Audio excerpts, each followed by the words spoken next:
নমস্কার বন্ধুরা, সাবরীর রকমারিতে আপনাদের সবাইকে স্বাগত। আজকে আমি আপনাদের সাথে শেয়ার করতে চলেছি নো ফ্রাই নো ব্রেক চটপটা ব্রেকফাস্ট রেসিপি, যা বাড়িতে থাকা স্বল্প উপকরণ দিয়ে আপনারা অতি সহজেই বানিয়ে ফেলতে পারবেন। চলুন বন্ধুরা, রেসিপিটি বানাবার পদ্ধতিটি শুরু করা যাক।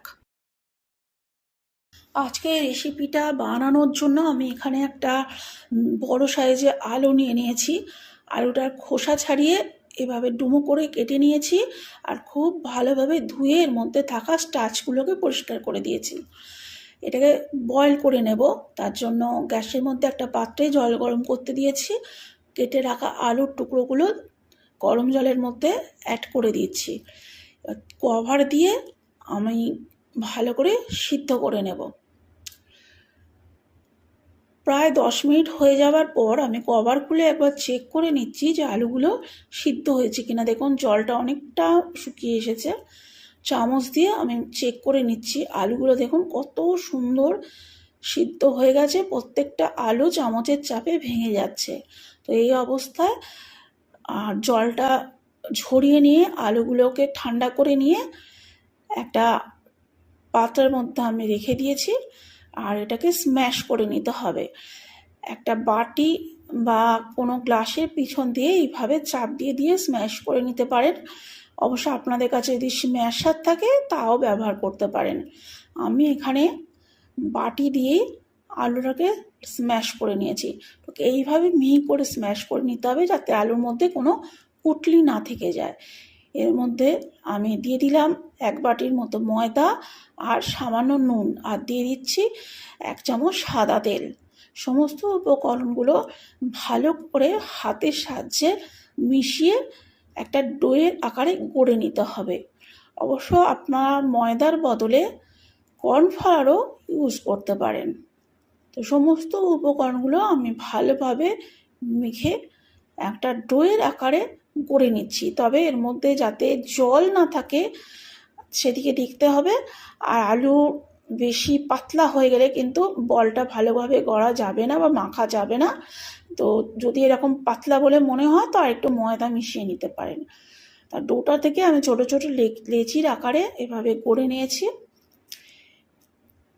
এবার একটা জায়গার মধ্যে আমি তেল মাখিয়ে নিচ্ছি। তেল মাখিয়ে নিয়ে ছোট ছোট বলগুলোকে বা লেচিগুলোকে এভাবে বলের আকারে গড়ে নেব। আপনারা অবশ্য হাতের সাহায্যেও তৈরি করে নিতে পারেন। তা আমার এখানে সুবিধা হবে বলে আমি এভাবেই বানিয়ে নিচ্ছি।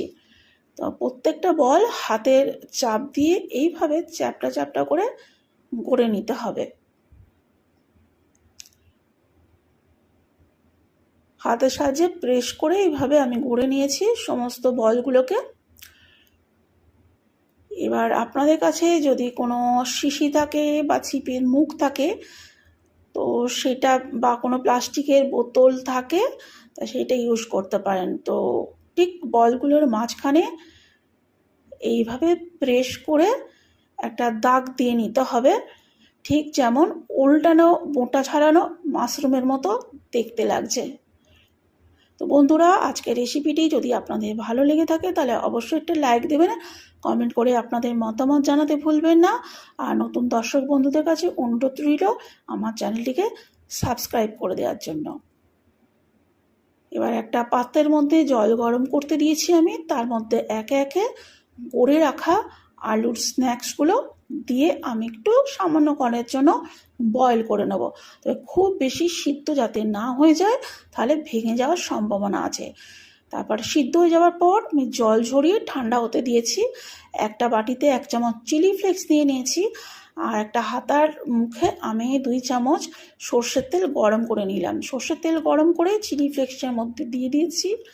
এতে দিয়ে দিলাম 1 চামচ রেড কাশ্মীরি লঙ্কার গুঁড়ো, 1 চামচ নুন, আর কাঁচা লঙ্কা, ধনেপাতা কুচি, 1 বড় চামচ টমেটো সস। এর মধ্যে দিয়ে দিলাম 1 চামচ সাদা তিল। আমি তিলটাকে ধুয়ে নিয়েছি ভালো করে। অনেক সময় তিলের মধ্যে অনেক নোংরা বা বালি থাকে, কিচকিচ করে, মুখে দিলে ভালো লাগবে না, তা আমি ধুয়ে এতে অ্যাড করে দিলাম। এই সমস্ত উপকরণগুলো চামচের সাহায্যে নাড়িয়ে ভালোভাবে মিশিয়ে নিতে হবে। এবার এর মধ্যে করে রাখা স্ন্যাক্সগুলো, যেটা সিদ্ধ করে রেখেছিলাম, সেগুলো হাওয়ায় আমি শুকিয়ে রেখেছি।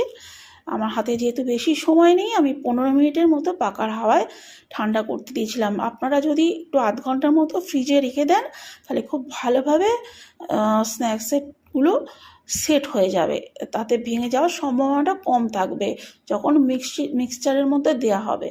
তো মিক্সচারের মধ্যে অর্ধেকগুলো স্ন্যাক্স দিয়ে আমি মিশিয়ে নিয়েছিলাম, বাকিগুলো দিয়ে দিলাম, দিয়ে আবারও খুব ভালোভাবে মিশিয়ে নিলাম। এবং সমস্ত বলগুলো আমার মিক্সচারে মাখানো হয়ে গেছে। আমি একটা পাত্রের মধ্যে সার্ভ করে দিয়েছি। তো দেখলেন বন্ধুরা, বাড়িতে থাকা স্বল্প উপকরণ দিয়ে কত সহজে আপনারা একটা সুন্দর ব্রেকফাস্ট রেসিপি তৈরি করে নিতে পারছেন। তো বন্ধুরা, আজকে এই পর্যন্তই। আপনারা ভালো থাকুন, সুস্থ থাকুন, এই কামনা করে আজকের ভিডিওটি এখানেই শেষ করছি। আবার হাজির হব নতুন কোনো এপিসোডে, নতুন কোনো রেসিপির ভিডিও নিয়ে। ততক্ষণের জন্য বিদায় বন্ধুরা, বাই বাই।